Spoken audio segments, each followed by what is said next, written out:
Hi everyone, Aaron here for Zollotech, and iOS 17.2 RCO release candidate has been out for a few days. I've been using it full time, and iOS 17.1.2 is the current public release. We're waiting for the impending arrival of iOS 17.2 to the public, where it will finally bring 99% of the features we were promised with iOS 17. In this video, we'll talk about the overall features we can expect. We'll also talk about some news from Apple, as well as the overall experience, not just my experience using this on the 15 Pro Max full-time, but also your experience based off the YouTube community poll, where at the time of this video, there's over 22,000 votes and 184 comments. I've gone through all of those comments to determine what the overall experience is like for everyone. So we'll talk about that and some of your comments a little later, but first let's talk about some Apple news. And Apple appears to have gotten around the EU regulation of iMessage due to it not being popular enough in the European Union. The Digital Markets Act would have forced Apple to open up iMessage and make it work on other platforms. However, this will not be official until the investigation is over in February 2024. So they still could change this. And to go along with iMessage, this past week, Beeper Mini was actually introduced on Android to allow it to use iMessage seamlessly without going through a third-party server. That was something Nothing was pushing along with another service. That didn't really work out. And then an application called Beeper came out, but now it seems to no longer work. Apple has been able to shut that down over the past couple of days, and it's no longer relaying messages. So they were able to find a workaround. Not very surprising, but if you were planning to use that, unfortunately, it doesn't work. I would love to see Apple bring that maybe as a paid app to different applications, maybe Windows or even Android. That would be great to have end-to-end encryption that way, as in the United States, that's pretty much the main used app on iPhone. Another thing that's hard to believe at this point is the original iPhone SE is now considered vintage. I don't have one at my current location, but the original SE was very similar to what we had with the iPhone 5 and 5S, and now is considered vintage. So it's no longer really something that's supported by Apple.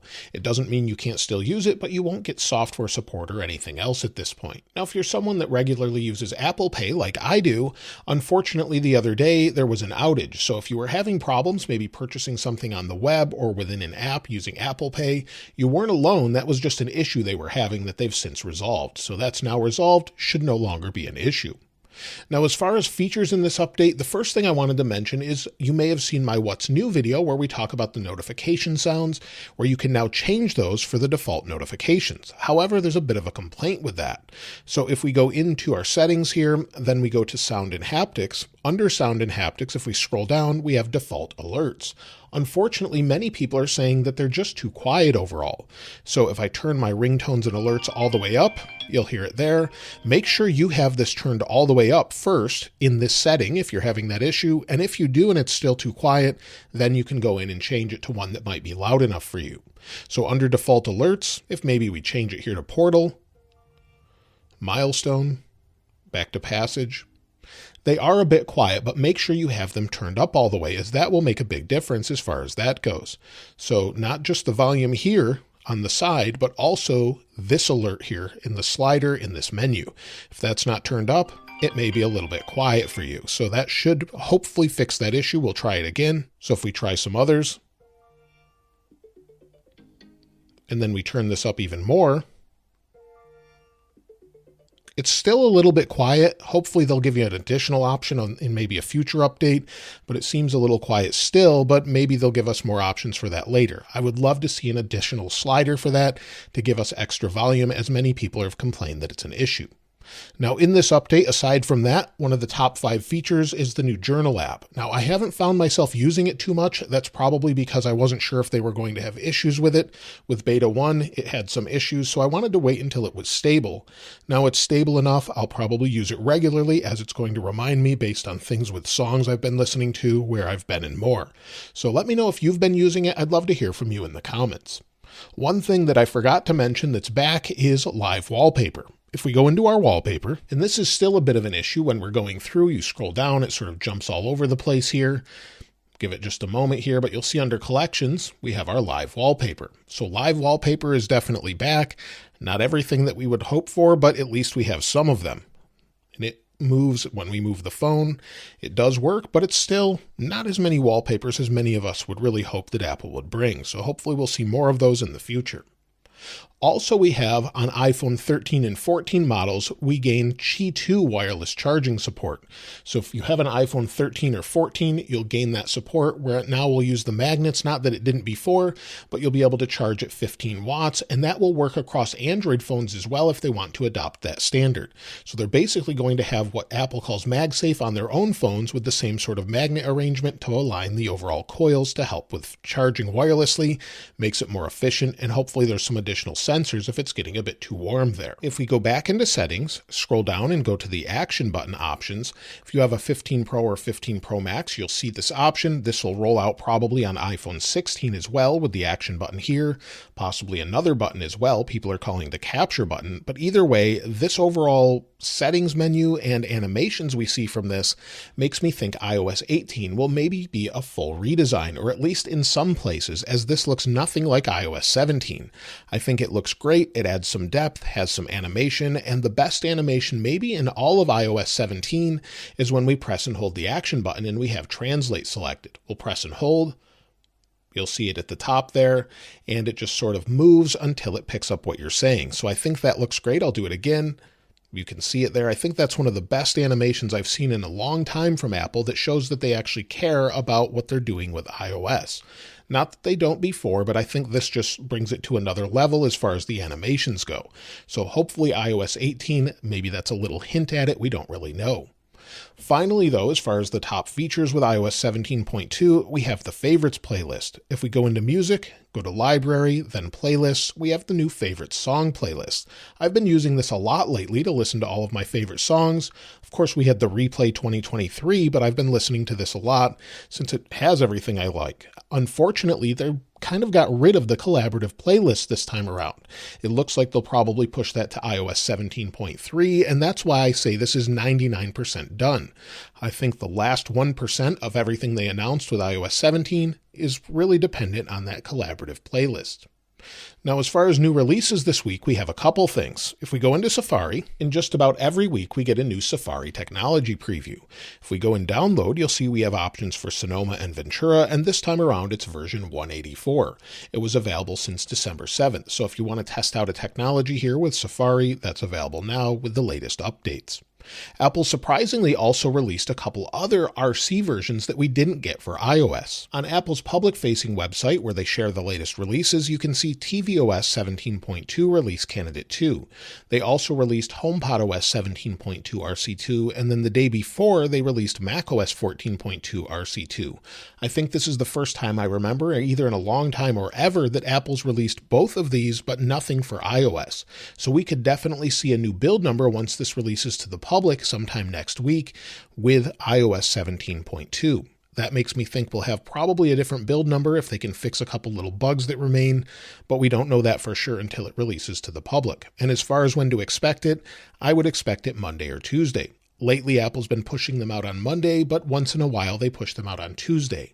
Last year, we actually had it release on the 13th of December, so we could probably see it Monday or Tuesday, like I said. So Apple hasn't said publicly, but that's what I would expect.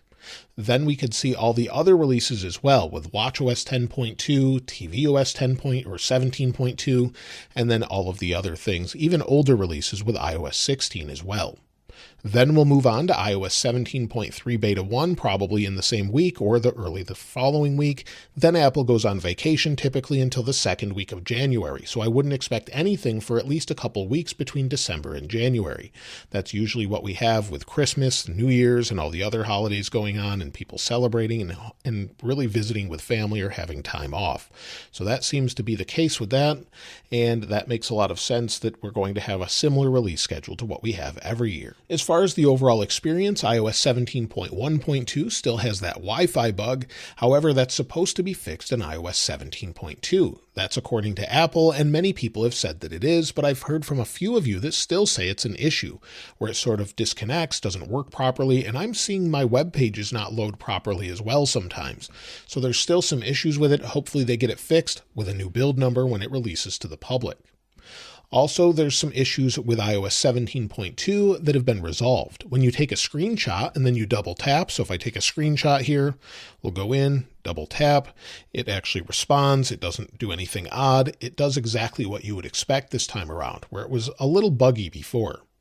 The Wi-Fi issue seems to be mostly resolved on my iPhone, but definitely not my Mac with the previous update, so that's still an issue like I mentioned. Also, a pretty major bug for accessibility users has to do with if we scroll down here and if you're using assistive access.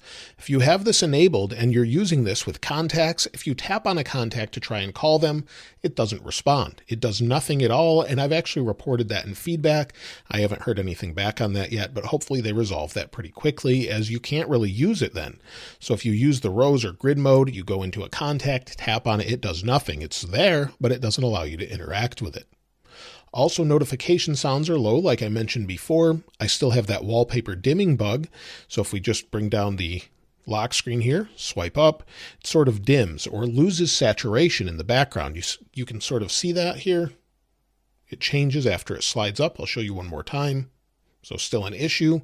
The notification bug is still here since iOS 16. As far as the camera goes, well, the camera actually was improved with the previous update. In fact, they fixed an issue with focusing with the 5x and 3x telephoto zoom on the 15 Pro and 15 Pro Max. I really had no issues with autofocus in general, but if we switch to autofocus, it seems nice and fast in general. There we go. If we're not in macro mode, if I go to the keyboard, come back to the iPhone, back to the keyboard, it's in focus immediately. If we go out of macro there, it just stays in focus. I've really had no issues there. Here's a few photos, a couple I took from today, and it gives you an idea of how it's doing. It looks pretty good. I've had no complaints with the 15 Pro Max camera. I think Apple's really fixed quite a few issues. I don't see them really fixing any issues with other phones, though, older phones. Now, as far as the release notes, there haven't really been any separate for this, but in the feedback app, you'll see under the recent ones with iOS 17.2 RC, most of the issues have been resolved. So you have your issues with AirDrop not working properly, Apple Music, you've got the new features for camera, iMessage contact key verification, and it just goes over everything here. There is a known issue for landscape mode not supporting journaling suggestions APIs, and it says please use portrait mode only as a workaround. So I'm not sure they're going to fix that or not, but it seems like something they will. And maybe once they get that resolved, they'll release the journal app to the iPad and Mac as well. So lots of things resolved in here. If you're still having issues and you have the feedback app though, be sure to actually place that in there, put in all your logs, any screenshots you have so they can resolve those issues. Now, as far as overall performance, it's been pretty good for me. I've had 0 lockups since I installed the RC, no slowdowns, no stuttering, nothing at all. In fact, older devices, newer devices don't really seem to be responding poorly. I haven't heard really a bad experience from any of you in the comments as well, and most things seem to load as you would expect. As far as the overall heat of the device, it's staying nice and cool, at least throughout this video. It's nice and cool to the touch even though I've been holding on to it. I would say I've heard very little as far as complaints with this update as far as heat. That's probably the first time in a little while. So let's just take a look at the iPhone 11 and iPhone 15 Pro Max. And on the 15 Pro Max, in the hottest point, we have about 86 degrees Fahrenheit about, and then on the 11 we have about 86 degrees or 87 degrees Fahrenheit. In Celsius, that's about 30 degrees Celsius on the 15 Pro Max, and on the iPhone 11 in the hottest point, again about close to 30 degrees Celsius. So both are doing pretty well. No issues there. They're nice and cool to the touch. I wouldn't really be concerned as far as heat. Now, if you're in a hot climate and you've got it in a case and it's getting really hot, you may want to consider removing it. But otherwise, I wouldn't really worry about it too much. As far as overall benchmarks, we'll take a look at that and then we'll look at battery life. I did run this again, as I said I would. You'll see I had 2,939 for single core, 7,368 for multi-core. If we take a look at the history here, you'll see at the top, it's a little bit better than what we had before. So a little higher on both single and multi-core as well, about 300 or so points higher on multi-core. So no issues there. Battery life, let's take a look at the cycles first, and then we'll take a look at the overall battery itself. So we'll go to about, and I'm currently at 65 cycles. If we go back here, let's go into our battery. Under battery health and charging, I'm still at 100%, although some people are seeing it drop to 99%. And if you do the math, like I mentioned before, basically Apple says after 2 years, or what's accepted to be about 500 cycles or so, you'll be down to around 80%. If you do the math on that, that's about every 25 cycles you would drop 1%. But it definitely varies, as you'll see I haven't dropped at all, and sometimes I won't drop for almost an entire year. Now, if we take a look at the last 10 days, So far today, I've had 5 hours and 51 minutes of screen active time, 2 hours and 10 minutes of screen idle time, and used 75% of my battery, or about, 69% of my battery. The day before, 4 hours and 19 minutes of screen active time and 4 hours and 38 minutes of screen idle time. I used about probably 80% of my battery that day. It's getting me through a day, but it's not phenomenal battery, but most people say it's better than 17.1.2 or earlier versions. So my experience is a little different. I'm using different things, using CarPlay a lot, playing a lot of video, using the camera a lot, but in general, most people say it's pretty good. Now, if you're wondering if you should install iOS 17.2 RC, if you want to try it out, this should be the final version. We may get a new build number, but if that's the case, you can, of course, just update to that when it comes out either on Monday, Tuesday, or Wednesday. Then you'll just have the latest version. If you're a beta tester, then you can turn it off after that. I would leave it on until then and see if we get maybe an RC2, but I highly doubt that. Basically, you could turn this off if you don't want any future betas, and then when the public version comes out, if it's a different build number, then you'll have an update. If there is not a different build number, you just had the update early. Now, as far as what you had to say about the overall experience, let's take a look at that. Abyssal Rim 1768 said, I'm on iOS 17.2 RC, and I've never seen it running so smooth. Well done. I would love to know what iPhone this is on as well. Sminton85 said, battery life is simply unbelievable. The entire experience just feels more stable and smooth. Great update. Andriang, hopefully I'm saying that properly, 17.2 RC and my battery life has taken quite a hit. Even lower than before, if that's somehow possible. It's also getting super warm. Maybe it needs a few days to settle in using a 13 mini. Ron Vekshari 4941 said, running iOS 17.2 RC on my iPhone 11 Pro, and I have had no bugs even with the betas. Tim Chisonis says, Aaron running iPhone 15 Pro Max on iOS 17.2 RC, and quite frankly, I cannot believe that the Wi-Fi bugs still exist. If it still exists after the final release, I'm going to have to hard reset and completely wipe the entire phone if resetting network connections does not work. Any insights would be greatly appreciated. Well, iOS 17 is supposed to fix it according to Apple, so hopefully it does and we have a different build number, but we haven't seen anything so far from them on that. We'll have to see if they change the release notes once it's released to the public. So that's everything with iOS 17.2 RC and iOS 17.1.2. Let me know what you're looking most forward to in the comments below. I'm looking forward to hopefully getting collaborative playlists in iOS 17.3 and a full redesign, at least maybe some more depth on the icons and more with iOS 18. Hopefully they do that in June and then a final release in September. If you haven't subscribed already though, please subscribe. And if you enjoyed the video, please give it a like. As always, thanks for watching. This is Aaron. I'll see you next time.